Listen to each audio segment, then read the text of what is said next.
विषय महाराष्ट्राचा इतिहास।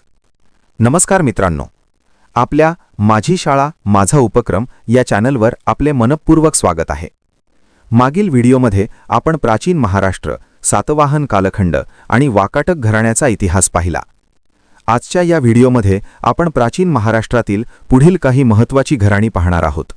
त्यामध्ये बदामीचे चालुक्य, राष्ट्रकूट घराणे, शिलाहार घराणे आणि गोंड घराणे यांचा अभ्यास करणार आहोत। 1. बदामीचे चालुक्य। वाकाटक घराण्यानंतर महाराष्ट्रात चालुक्य घराण्याची सत्ता प्रस्थापित झाली। या घराण्याचा पहिला राजा जयसिंह होता। त्यानंतर पहिला पुलकेशी, कीर्तिवर्मन, मंगलेश आणि दुसरा पुलकेशी हे राजे झाले। दुसरा पुलकेशी हा चालुक्य घराण्यातील सर्वात पराक्रमी राजा मानला जातो। त्याने उत्तर भारतातील शक्तिशाली राजा हर्षवर्धन याचा पराभव केला। नंतर पल्लव राजा नरेंद्रसिंह वर्मन याने पुलकेशीचा पराभव करून त्याला ठार केले। नंतर विक्रमादित्य, विनयादित्य, विजयादित्य आणि कीर्तिवर्मन दुसरा हे राजे झाले। कीर्तिवर्मन दुसरा हा चालुक्य घराण्याचा शेवटचा राजा होता। राष्ट्रकूट राजा कृष्ण प्रथम याने त्याचा पराभव करून चालुक्यांची सत्ता संपवली। बदामीचे चालुक्य याबद्दल थोडक्यात माहिती। चालुक्य घराण्यांनी महाराष्ट्रात शक्तिशाली राज्यव्यवस्था निर्माण केली। विशेषतः दुसरा पुलकेशी याचा काळात चालुक्य साम्राज्य शक्तिशाली झाले आणि त्यांनी उत्तर भारतातील राजांनाही पराभूत केले। चालुक्यांचे योगदान। चालुक्यांच्या काळात साहित्याची मोठी प्रगती झाली।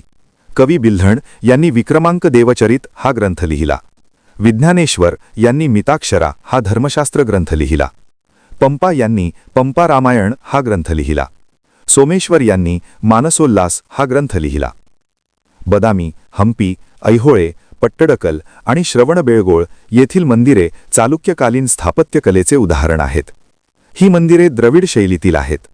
चालुक्य राजे वैष्णव पंथाचे अनुयायी होते। चालुक्यांचे योगदान याबद्दल थोडक्यात माहिती। चालुक्यांनी साहित्य, कला आणि स्थापत्यकला या क्षेत्रात मोठे योगदान दिले। त्यांच्या काळात दक्षिण भारतातील मंदिर स्थापत्यकलेला मोठी चालना मिळाली। 2. राष्ट्रकूट घराणे।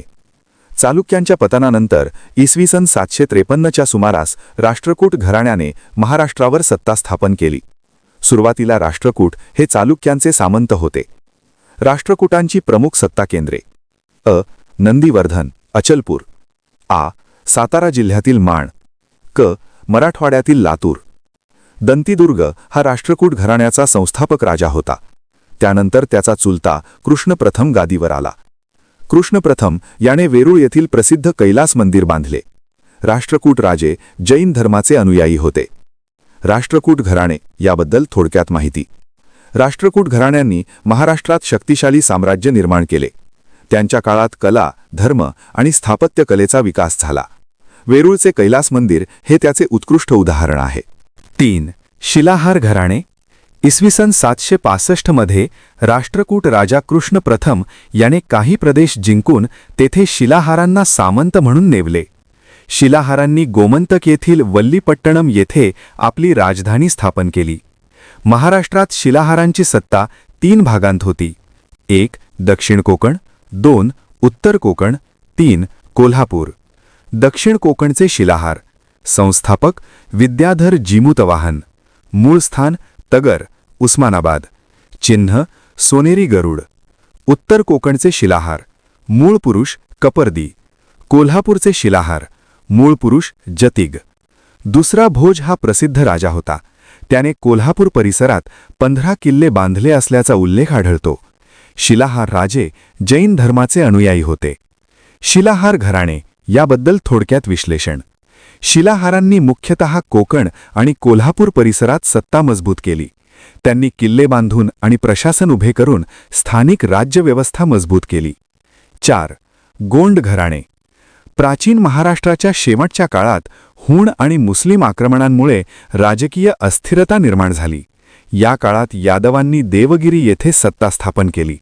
त्याचवेळी चंद्रपूर परिसरात गोंड घराण्याने आपली सत्ता प्रस्थापित केली। कोल भील हा गोंड घराण्याचा संस्थापक मानला जातो। गोंड घराणे याबद्दल थोडक्यात माहिती। गोंड घराण्याने विदर्भातील चंद्रपूर परिसरात स्थानिक राज्य निर्माण केले। त्यामुळे त्या भागात स्वतंत्र राजकीय सत्ता उभी राहिली। अशा प्रकारे प्राचीन महाराष्ट्र, सातवाहन कालखंड, वाकाटक, बदामीचे चालुक्य, राष्ट्रकूट, शिलाहार आणि गोंड या घराण्यांनी महाराष्ट्राच्या इतिहासात महत्त्वाची भूमिका बजावली.